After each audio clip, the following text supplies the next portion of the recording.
नमस्कार विद्यार्थी मित्रांनो, पुन्हा एकदा स्वागत आहे आपल्या यूट्यूब चॅनलमध्ये। विद्यार्थी मित्रांनो, आज एक नवीन कन्सेप्ट घेऊन आलोय तुमच्यासाठी। नवीन टॉपिक हीट। आता ह्या हीट या चॅप्टरमध्ये आपल्याला झाडाचं नावच उष्णता आहे, मराठीमध्ये आपण म्हणतो, आणि इंग्लिशमध्ये काय आहे हीट। ह्याच्यामध्ये आपल्याला काय शिकायचं आहे? लॅटेंट हीट, विजिलेशन्स, anomalous behaviour of water, dew point of humidity आणि स्पेसिफिक हीट कॅपॅसिटी। हा पार्ट आपल्याला ह्या चॅप्टरमध्ये शिकायचा। त्याच्यातला आपण लॅटेंट हीट जो आहे हा आजच्या लेक्चरमध्ये आपण शिकणार आहोत मित्रांनो। ह्याच्या आधी कॅन यू रिकॉल ह्याच्यामध्ये दोन क्वेश्चन आपल्याला दिलेले आहेत। What is the difference between heat and temperature? Heat and temperature ह्याच्यातला डिफरन्स लास्ट इयर तुम्ही हे हीट अँड टेम्परेचर मधला डिफरन्स शिकलेला आहे। आता लॅटेंट हीट मध्ये आपल्याला हे सगळं शिकायचं आहे, किंवा ह्या हीट चॅप्टरमध्ये डिफरन्सवरती तुम्हाला क्वेश्चन येणार नाहीत, परंतु आपल्याला हीट अँड टेम्परेचर हे कंबाईंड शब्द हे आहेत। पुढे आपल्याला बऱ्याच वेळेला चॅप्टरमध्ये काही होणार आहेत, जाणार आहेत। तर हे जे वर्ड आहेत हीट अँड टेम्परेचर हे आपल्याला नेमके काय आहेत हे आपल्याला शिकायचं। पहिला जो हीट आहे, हीट म्हणजे काय? Amount of energy content. म्हणजे हीटमध्ये इन जनरली काय असतं तर amount of energy content. Difference बघा, पाहायला शकतोय। हीट मीन्स काय? Amount of energy content. म्हणजे ह्याच्यामध्ये एनर्जी कशाच्या स्वरूपात असणार आहे तर उष्णतेच्या। म्हणजे ते ऑब्जेक्ट किती गरम आहे, त्याचं टेम्परेचर किती आहे हे आपण ज्यावेळेस म्हणतो तर ती एनर्जी काय असते? उष्णतेच्या स्वरूपात त्याच्यामध्ये काय असते? हीट असते, एनर्जी असते।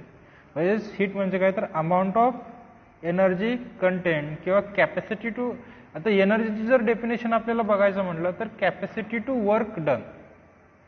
म्हणजे एखाद्या ऑब्जेक्टची काय कॅपॅसिटी, म्हणजे एखादे कार्य करण्याची क्षमता म्हणजे काय एनर्जी म्हणतो आपण।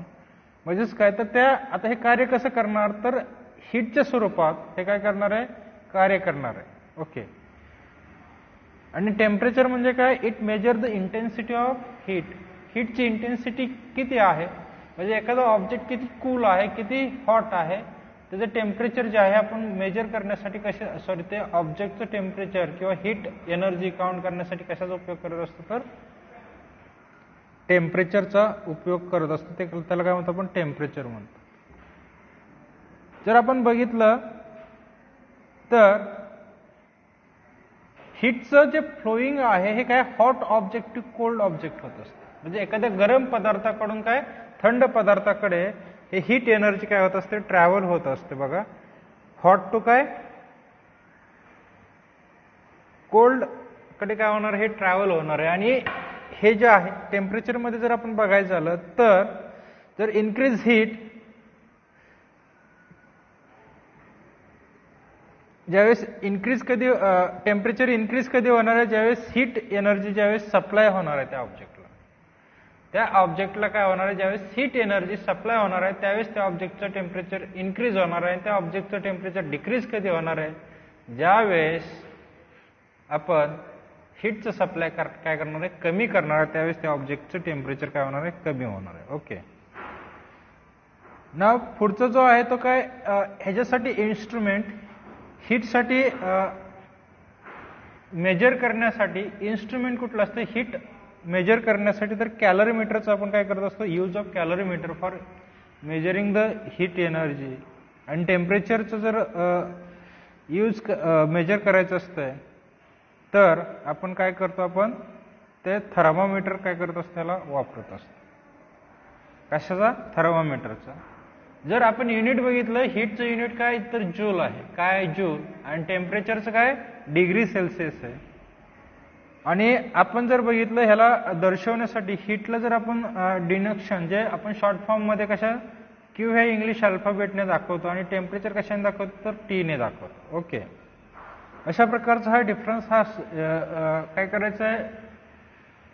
आठवायचा आहे। एक दोनदा तुम्ही ऐकलं की ऑटोमॅटिक तुमचं पाठ होऊन जाईल।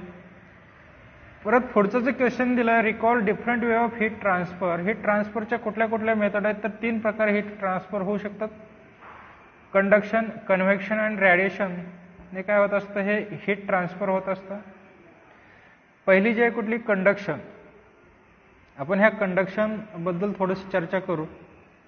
कंडक्शन मध्ये जर बघितलं आपण तर फिजिकल कॉन्टॅक्ट ज्यावेळेस येतो त्यावेळेस जे हीटचं ट्रान्सफर होतं दॅट इज कॉल्ड ॲज काय कंडक्शन. म्हणजे एक पदार्थ काय करतो दुसऱ्या पदार्थाकडून काय होत असतो हीट गेन करत असतो. One substance gain the heat from another substance. जर आपण बघितलं तर उष्ण पाणी आणि थंड पाणी किंवा उष्ण दुधाचं उदाहरण घ्या आणि त्याच्यामध्ये जर आपण पाणी मिसळलं किंवा त्या दुधाच्या कडेला जर पाणी आपण ठेवलं तर ते पाणी काय होत असतं थोडं गरम होत असतं. म्हणजे काय ह्या ठिकाणी दुधाकडून पाण्याकडे काय होत असते हीट एनर्जी ट्रान्सफर होत असते. म्हणजे काय हे conduction is the one of the type of transfer of heat. Another काय कन्व्हेक्शन. कन्व्हेक्शन म्हणजे काय तर transfer of heat due to the macroscopic movement of liquid. Macroscopic movement of liquid ह्याच्यामध्ये काय होत असतं तर एक्झाम्पल जर बघायचं म्हटलं याचं तर the macroscopic movement of liquid काय होत असतं. जर समजा आपण गाडी ज्या 4 व्हीलर गाड्या आहेत आपल्याकडे ओके त्या या गाडीमध्ये त्या गाडीच्या इंजिनमध्ये आपण काय करत असतो पाणी जे आहे ते पाणी काय करत असतो भरत असतो. त्या ठिकाणी एक स्वतंत्र काय असतं कप्पा असतो आणि त्यामध्ये पाणी ठेवलेलं असतं. आता ह्या पाण्याचा उपयोग काय होतो त्या इंजिनला तर ह्या 4 व्हीलर गाड्याचं ज्यावेळेस टेम्परेचर इन्क्रीज होतं त्यावेळेस ते पाणी काय करत असते इंजिनला कूल करण्याचं काम करत असतं. काय करत असतं कूल करण्याचं काम करत असतं. त्याचप्रमाणे पाश्चरायझेशनची प्रोसेस आहे मिल्कची त्या नळ्यावरून काय केलं जातं त्या जे दूध जात असतं दुधाबरोबर एकदम हीट आणि परत कूल केलं जातं. आणि त्यावेळेस काय केलं जातं वॉटर जे आहे ते काय त्या सप्लाय केलं जातं त्या दुधाच्या बाजूने आणि त्यावेळेस काय करतं त्या मिल्कला ते वॉटर जे आहे ते काय कूल करण्याचं काम हे करत असते काय कन्व्हेक्शन. पुढचं जे काय रेडिएशन. रेडिएशन हे जे डिफरंट टाइप ऑफ रेज आहेत दॅट आर कम फ्रॉम आणि दे ट्रान्सफर द हीट एनर्जी. आणि हे काय करत असतात हीट एनर्जी काय करत असतात ट्रान्सफर करत असतात. म्हणजेच काय transfer of heat electromagnetic energy कशाच्या स्वरूपात इलेक्ट्रोमॅग्नेटिक एनर्जी स्वरूपात ही काय होत असते ट्रान्सफर ऑफ हीट होत असते. ह्याला काय म्हणतो आपण रेडिएशन. फॉर एक्झाम्पल जर सांगायचं म्हणलं तर सनलाईट बरोबर आहे. सन रेज आपल्या पृथ्वीवरती येतात आणि आपल्याला पृथ्वीला काय करतात उष्ण करतात. आणि ही उष्णता कशामध्ये ट्रान्सफर जे स्टोअर केली जाते तर कार्बन डायऑक्साईडमध्ये मेजॉरिटी काय केली जाते ही उष्णता धरून पकडून ठेवली जाते. आपल्याला ग्लोबल वॉर्मिंग ज्यावेळेस पार्ट सेकंड शिकेल त्यावेळेस आपण हे इन डिटेलमध्ये शिकणार आहे मित्रांनो. तर अशा प्रकारचं हे कंडक्शन जे आहे transfer of different way of transfer of heat energy. विद्यार्थी मित्रांनो आता आपल्याला काय करायचं तर लॅटेंट हीट हा पॉईंट बघायचा. त्याच्या आधी फ्यू इंट्रोडक्शन जे आहे आपल्याला ह्या चॅप्टरच्या संदर्भात ते थोडंसं आपण बघूया. Previous standard we learn about the heat and different type of heat transfer हे आपण बघितले. मी ह्याच्यात थोडे सांगितलेले आहेत.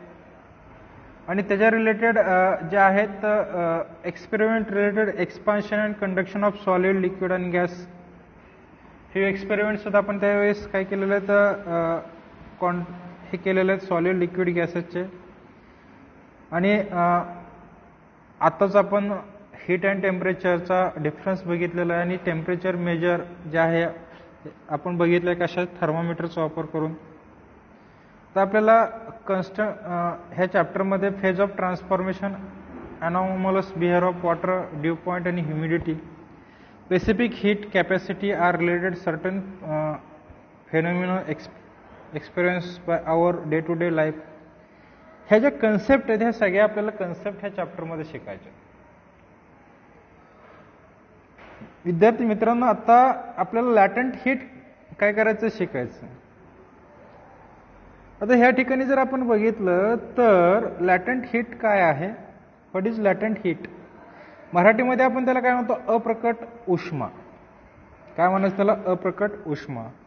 आता लॅटंट हीटमध्ये आपल्याला काय करायचं एक ऍक्टिव्हिटी करायचं आणि हे ऍक्टिव्हिटी अतिशय सोपी आणि साधी आणि लगेच लक्षात येणारी आहे. आपल्या डेली लाईफमध्ये सुद्धा ही ऍक्टिव्हिटी आपण करू शकतो. घरी सुद्धा करू शकतो. आपल्याकडे फक्त थर्मोमीटर पाहिजे. काय करायचंय सुरुवातीला काय करायचं तर ह्या ठिकाणी काय करायचं एक बिकर घ्यायचं आहे, ग्लास बिकर, आणि त्या ग्लास बिकरमध्ये काय करायचे, हे बर्फाचे खडे टाकायचे, स्मॉल पीसेस ऑफ आईस टाकायचे, आणि त्या ठिकाणी काय करायचं, थर्मोमीटर इन द आईस काय करायचं, अशा प्रकारे फिट करायचं, जेणेकरून थर्मोमीटर ज्यावेळेस आपण टेम्परेचर मोजणार आहे, काउंट करणार आहे, त्यावेळेस आपल्याला काय होणार आहे, तो थर्मोमीटर व्यवस्थित आपल्याला रीड करतो, त्याच्यावरचं जे नंबरिंग आहे ते रीड करता येईल अशा प्रकारे तो काय करायचं, फिक्स करायचं. आणि त्यानंतर काय करायचं, त्या जो बिकर आहे त्याच्या खाली काय करायचं आहे, बर्नर ठेवायचं आहे, आणि बर्नरच्या साह्याने ह्या जे आईस क्यूब आहेत ह्या बिकरमधले आईस क्यूबला काय करायचं, हीट द्यायची, उष्णता द्यायची. आणि उष्णता दिल्यानंतर आपल्या असं लक्षात येईल की आईस ज्यावेळेस हिटेड होतील, ज्यावेळेस ice are heated, then ice start melting. आईसचं काय होणार आहे, it start melting, stir the mixture of ice and water, आणि अशा प्रकारे मेल्टिंग होईल. त्या ठिकाणी आपण जर ते ढवळलं त्या कालावधीनंतर अशीच उष्णता जर आपण त्याला हीट करत गेलं तर आईस जे आहे ह्यांच्यामध्ये त्या ठिकाणी मेल्ट होतील, म्हणजे पूर्णपणे बर्फाच्या खडाचं रूपांतर पाण्यामध्ये होईल, आणि त्यानंतर पाण्याचं रूपांतर कशामध्ये होईल, वाफामध्ये होईल. वाफा त्या ठिकाणी वेपर्स त्या ठिकाणी काय होईल, फॉर्मेशन होईल. आता हे कसं होतं, काय होतं, आपण थोडक्यामध्ये बघू.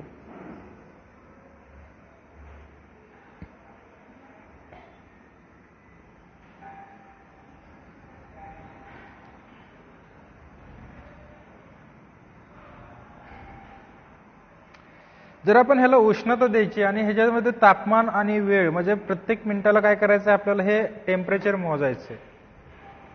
काय करायचं, या ठिकाणी हे दाखवलेलं टाइम्स, हा जो ग्राफ आहे बघा, हा ग्राफ आपल्याला बघायचा आहे. इथं काय, हा टाइम्स दाखवलेला आहे, आणि इथं टेम्परेचर किती वाढले, डिग्री सेल्सिअस. ह्या ठिकाणी आपल्याला ए आणि बी दिसतंय, आणि इथं बी आणि सी एक लाईन दिसते, आणि या ठिकाणी सी आणि डी ह्या लाईन दिसतात. ह्या लाईनवरती हे पूर्णपणे कन्सेप्ट रिलेटेड आहे. ओके, जर आपण उष्णता द्यायला चालू केली, तर हीट करायला चालू केलं, तर हे जे मिश्रण आहे बर्फाचं, जोपर्यंत whole ice do not converted in to the water, तोपर्यंत त्याचं टेम्परेचर किती राहणार आहे, तर 0 डिग्री राहणार आहे.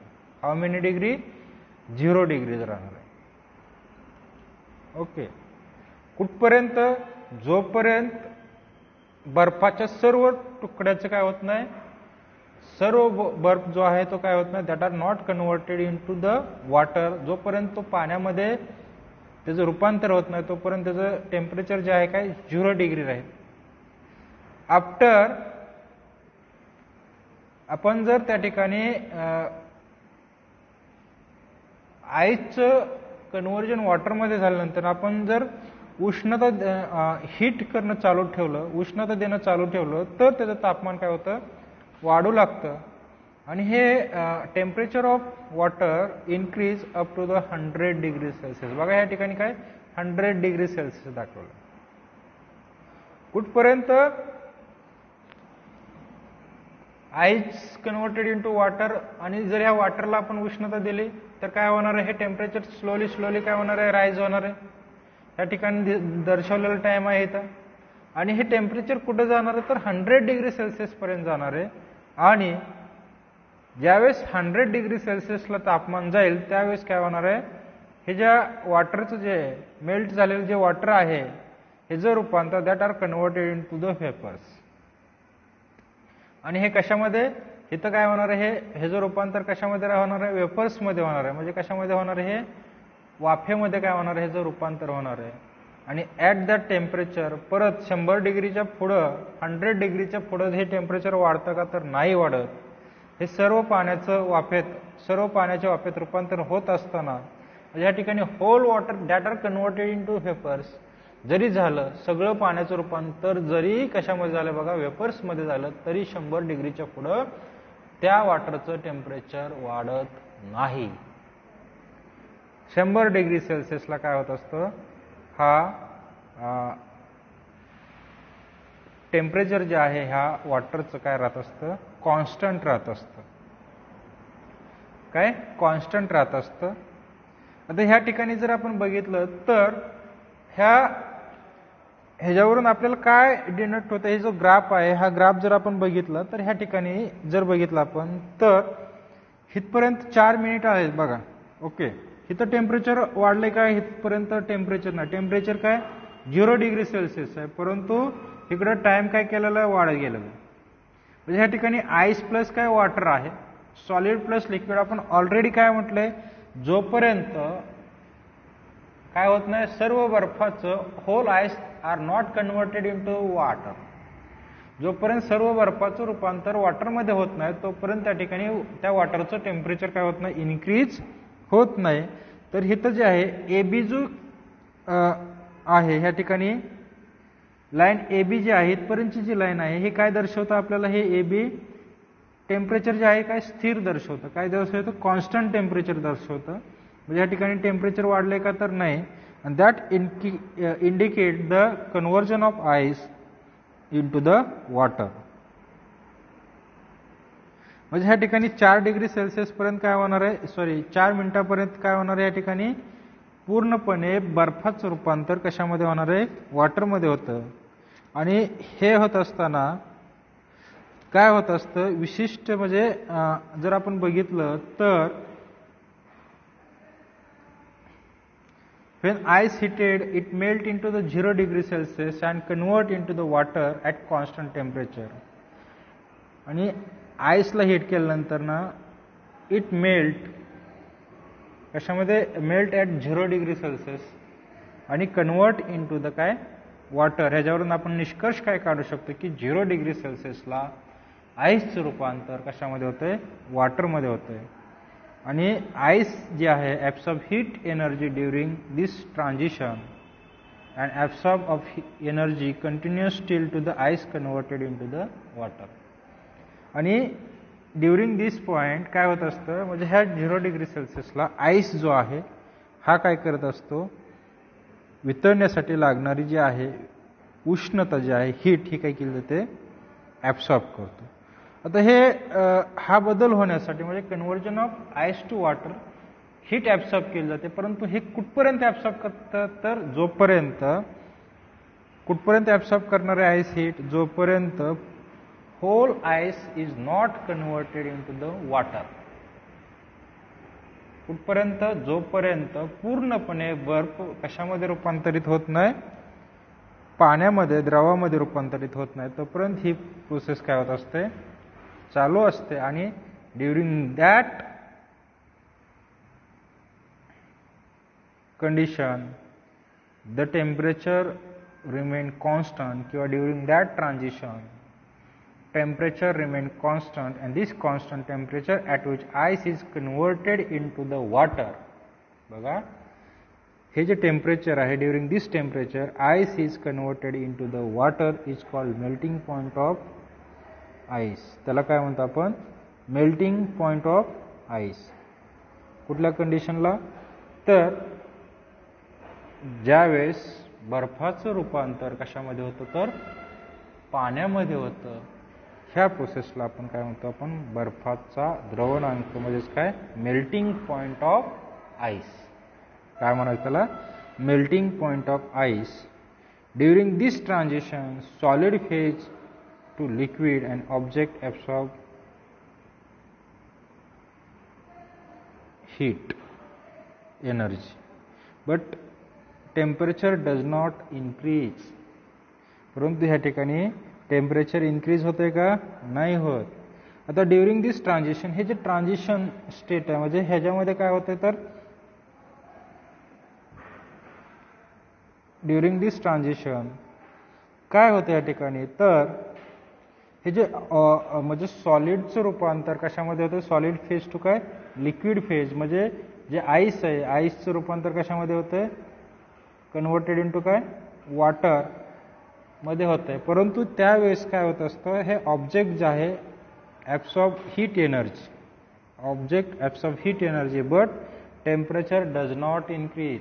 परंतु त्या ठिकाणचं टेम्परेचर काय होत नाही, इन्क्रीज होत नाही. म्हणजे आपण म्हणलंय की जोपर्यंत आईस पूर्णपणे मेल्ट होत नाही तोपर्यंत पुढची प्रोसेस होत नाही.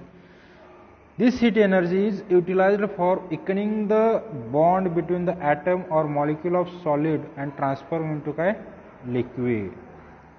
आता ही जी हीट एनर्जी ॲब्सॉर्ब केली जाते, ह्या हीट एनर्जीचं युटिलायझेशन कशासाठी केलं जातं किंवा वापर कशासाठी केला जातो, तर हे जे पदार्थ आहेत सॉलिड पदार्थ आणि ट्रान्सफॉर्म इंटू लिक्विड फेज जे आहेत, ह्या सॉलिड पदार्थामधले जे बॉन्ड आहेत between the atoms, each and every substance that are made up of काय ॲटम्सपासून बनलेला असतो. आणि ह्या ॲटममध्ये जे बॉन्ड आहेत, ह्या बॉन्डला वीक करण्याचं काम कोण करत असतं, ही हीट एनर्जी करत असते.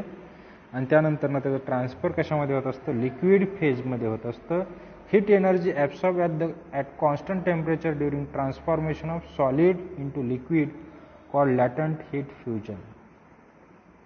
द लॅटंट हीट फ्युजन म्हणजे काय, तर heat energy absorbed at constant temperature. Heat energy काय केली जाते, ॲब्सॉर्ब केली जाते at constant temperature of during the transformation of solid into liquid. बघा, हीट एनर्जी काय केली जाते, ॲब्सॉर्ब केली जाते at constant temperature. Temperature change होत आहे का, तर नाही, कॉन्स्टंट टेम्परेचरला. कधी, during the transformation of solid into liquid. सॉलिडचं रूपांतर कशामध्ये, लिक्विडमध्ये होत असताना काय केलं जातं, ही हीट एनर्जी ॲब्सॉर्ब केली जाते at constant temperature during the transformation of solid into liquid is called latent heat fusion. त्याला काय म्हणतो आपण, लॅटंट हीट फ्युजन म्हणतो. ओके, आता आपल्याला specific latent heat of fusion बघायचं. वितळण्याची विशिष्ट अप्रकट उष्मा कोणाला म्हणायचं. Amount of heat energy absorb at constant temperature by unit mass of a solid to convert into the liquid phase is called specific latent heat fusion. बघा, ह्या ठिकाणी जर आपण बघितलं तर आपल्याला असं दिसून येतं की अमाऊंट ऑफ हीट एनर्जी म्हणजे किती प्रमाणात हीट एनर्जी काय केलेलं आहे, ॲब्सॉर्ब केलेले ॲट कॉन्स्टंट टेम्परेचर. टेम्परेचर वाढलंय का नाही, कॉन्स्टंट टेम्परेचरला अमाऊंट ऑफ हीट काय केलेलं आहे, ॲब्सॉर्ब केलेले बाय युनिट मास. म्हणजे तो जो ऑब्जेक्ट आहे कुठला, त्याने काय केलेलं आहे, ॲब्सॉर्ब केलेले कशामध्ये, त्याचं रूपांतर कशामध्ये होण्यासाठी, सॉलिड टू लिक्विड फेजमध्ये होण्यासाठी. ह्याला काय म्हणतो आपण, specific latent heat of fusion. Okay, amount परत एकदा सांगतो, amount of heat energy absorb at constant temperature by unit mass of a solid to convert into liquid phase is called specific latent heat fusion. He definition exam मध्ये येऊ शकते. Okay, नाव आता काय झालं या ठिकाणी, आईसचं रूपांतर कशामध्ये झालं तर बर्फामध्ये झालेलं, sorry ice that are converted into the water. आता इथं पूर्णपणे काय बी पॉईंट पर्यंत काय झालेलं आहे, वॉटरमध्ये झालेलं आहे. त्यानंतरनं काय होतं त्या ठिकाणी, इथून जर आपण बेसिक कन्सिडर केला, हा observe the picture line basic ही जर आपण बघितलं तर ह्या ठिकाणी काय होतंय, ह्या लिक्विडचं टेम्परेचर काय होतंय, हळूहळू हळूहळू वाढायला लागलं.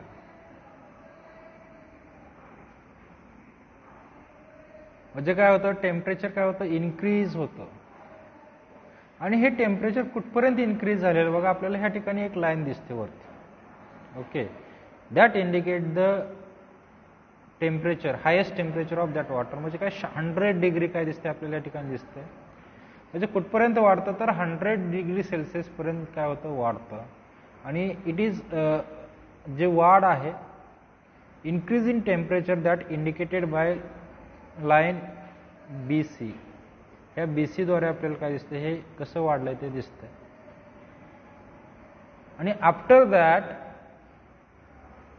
दॅट बघा, आपण ह्या वॉटरला हीट देऊन सुद्धा त्याचं अजून टेम्परेचर काय होत नाही, इन्क्रीज होत नाही. 100 डिग्रीच्या पुढे टेम्परेचर जाते का, नाही जात. After that we give heat to water but temperature does not increase. परंतु हे जे टेम्परेचर आहेत हे काय केलं जातात, अगेन हे जे हीट एनर्जी आहे that are absorb by water. Water काय करतं, हे ॲब्सॉर्ब करतं. उष्णता दिली तर टेम्परेचर वाढत नाही, परंतु हीट बाहेर पडते का तर नाही, ॲब्सॉर्ब केली जाते. आणि ही सर्व जी हीट आहे दॅट आर युटिलाइज्ड फॉर कशासाठी, तर त्या लिक्विडमध्ये जे असणारे जे बॉन्ड्स आहेत हे बॉन्ड्स काय करतात, हे बॉन्ड्स जे आहेत supply heat, temperature does not rise, heat energy is absorb by water at this temperature used to break the bond between the molecule of liquids.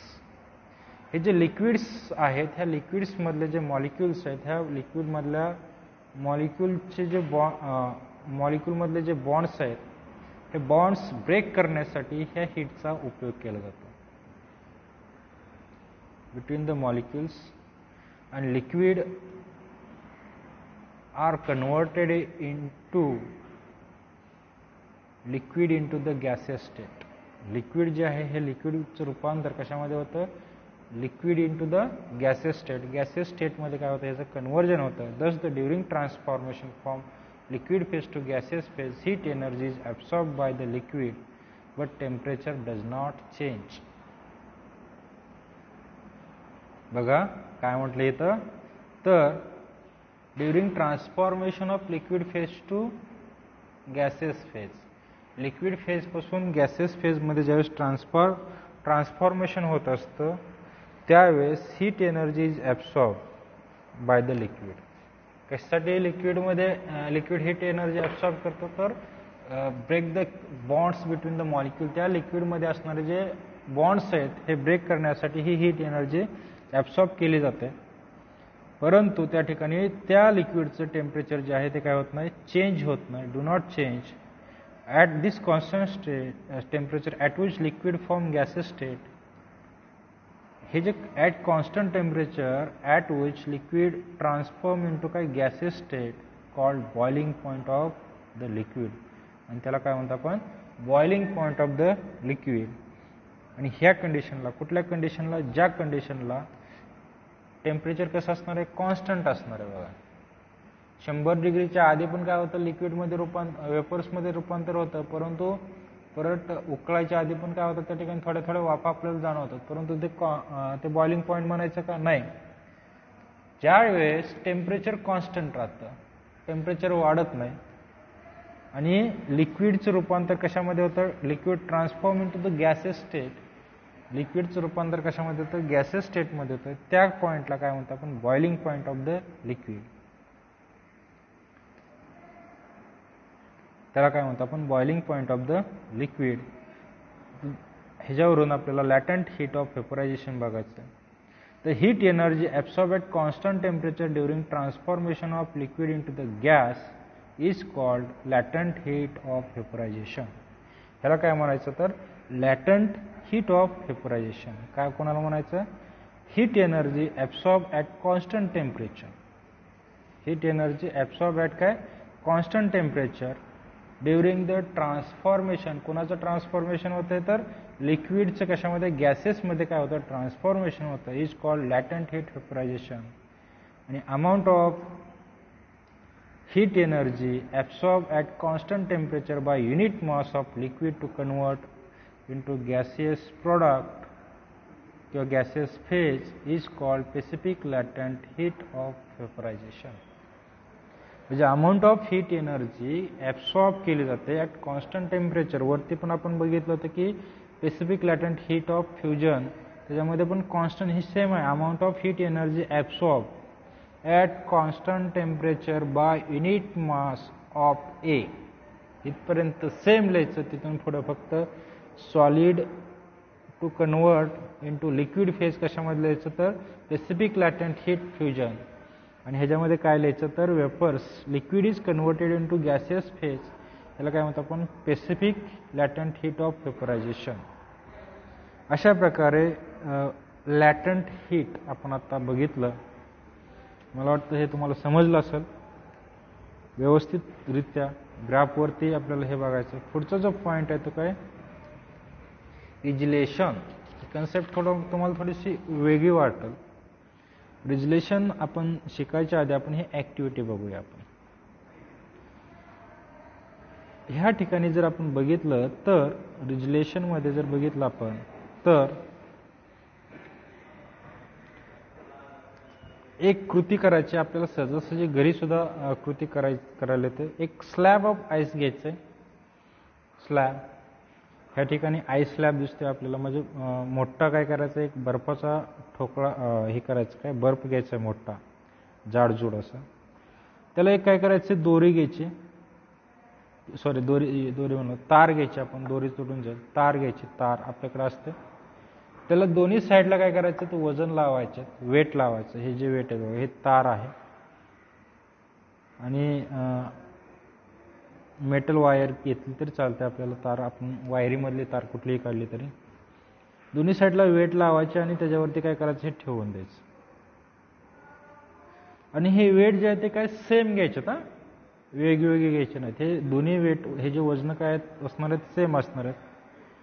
ज्यावेळेस आपण ह्या लादीवरती आईस स्लॅबवरती ज्यावेळेस ही तार ठेवल त्यावेळेस ही तार त्या बर्फाच्या लादीमध्ये काय होणार आहे, हळूहळू हळूहळू काय होणार आहे, ही खाली खाली खाली खाली जाईल. परंतु काही वेळाने ही जी तार आहे, हे मेटल वायर जे आहे, ही मेटल वायर बर्फाच्या लादीमधून काय होणार आहे, बाहेर निघणार आहे. परंतु त्या ठिकाणी आपल्याला बर्फ जो आहे तो काय होत नाही, वितळलेला, किंवा त्या बर्फाचे, त्या आईस स्लॅबचे दोन भाग झालेले दिसत नाहीत. काय दिसत नाहीत, दॅट इज काय आपल्याला दिसत नाहीत, दोन भाग झालेले आपल्याला त्या ठिकाणी दिसत नाहीत.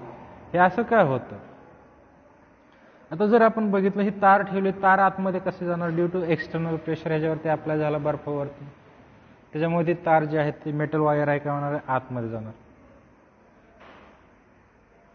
आता ह्याच्यामध्ये समटाइम जर आपण बघितलं, wire come out of the lower surface of the ice slab, आणि however the ice slab does not break, त्या ठिकाणी आईस स्लॅब ब्रेक होत नाही. कशामुळे होत होतं, phenomenon in which ice is converted in liquid due to applied pressure and then reconverted into ice when the pressure is removed. आपण जर बघितलं तर ह्याच्यावरती काय होतं, तर हे कशामुळे होतं, तर ice is converted into liquid. आईसचं रूपांतर कशामध्ये होतं, आईस इज कन्वर्टेड इंटू काय, लिक्विड. लिक्विडमध्ये काय होत असते, रूपांतर होत असते. कशामुळे, due to the applied pressure. ह्याच्यावरती एक्सटर्नल प्रेशर जो आहे, हा एक्सटर्नल प्रेशर अप्लाइड होतं, म्हणजे ह्या ठिकाणी तार बसलेले मेटल्स, आणि त्या ठिकाणच्या जे आईसचं रूपांतर कशामध्ये होतं, तर वॉटरमध्ये होतं. आणि हे वॉटरमध्ये झाल्यामुळं काय होणार, ही तार जी आहे ती मेटल वायर काय होणार आहे, त्याच्या खाली खाली खाली सरकत जाणार आहे. आणि ह्या ठिकाणी परत वरती त्या खचामध्ये काय होणार आहे, वॉटर जमा होणार आहे. काय होणार आहे, वॉटर जमा होणार आहे. आणि प्रेशर रिमूव्ह झाला, काय होणार आहे, प्रेशर रिमूव्ह झाला की त्या वॉटरचं रूपांतर परत again converted into the ice. कशामध्ये होतं परत, हे that are converted again into the काय, आईस. आणि ह्या प्रोसेसला आपण काय म्हणतो, आपण रिजलेशन म्हणतो. आपण जर बघितलं, melting point of ice become lower than काय, 0 degree celsius due to the pressure. कशामुळं, pressure. This mean that at 0 degree celsius ice get converted into the water. आईसचं रूपांतर कशामध्ये होतं, वॉटर. आणि as soon as pressure is remove from that ice, आईसवरून जर pressure remove झाला तर melting point is restored at 0 degree celsius आणि water get converted again into the ice. आणि 0 डिग्री सेल्सिअसला ज्यावेळेस प्रेशर पडेल त्यावेळेस काय होणार आहे, त्या आईसचं रूपांतर कशामध्ये होणार आहे, तर वॉटरमध्ये होणार आहे. आणि प्रेशर रिमूव्ह झाला की ice again reconverted into water is reconverted into ice. आणि ह्याच्यामुळं हा जो आईस स्लॅब आहे हा काय होत नाही, तर ब्रेक होत नाही. आणि ह्या प्रोसेसला आपण काय म्हणतो, रिजलेशन म्हणतो. काय म्हणतो ह्याला, रिजलेशन म्हणतो. आपण जर बघितलं असेल तर तुम्ही लहान मुलं, आपण लहानपणी बर्फाचा गोळा खाल्लेला आहे, बरोबर आहे. आपण बर्फाचे तुकडे खिसतो, खिसणी आता 5 रुपयाला झाले, आमच्या वेळेस 50 पैसे 1 रुपयाला होते. आपण बर्फ खिसवून काय करतो, स्टिकच्या भोवती काय करतो, तो दाबतो, गोळा दाबतो. ओके, आणि दाबल्यानंतर पुन्हा तो गोळा काय होता, हा खिसलेला बर्फ जो आहे काय घट्ट बसतो. आणि बर्फाचे 2 खडे घेऊन आपण जर एकमेकावर प्रेस केले तरी सुद्धा ते एकमेकांना घट्ट चिकटतात. हे कशामुळे होतं, तर it is due to the regelation. कशामुळे, तर रिजलेशनमुळे होतं. अशा प्रकारे आज आपण लॅटंट हीट आणि रिजलेशनचा स्टडी केला. या ठिकाणी आपण थांबणार आहोत. उद्याच्या व्हिडिओमध्ये आपण ॲनॉमलस बिहेवियर ऑफ वॉटरचा स्टडी करणार आहे. मित्रांनो, जर व्हिडिओ तुम्हाला आवडला तर लाईक आणि शेअर करायला विसरू नका. धन्यवाद.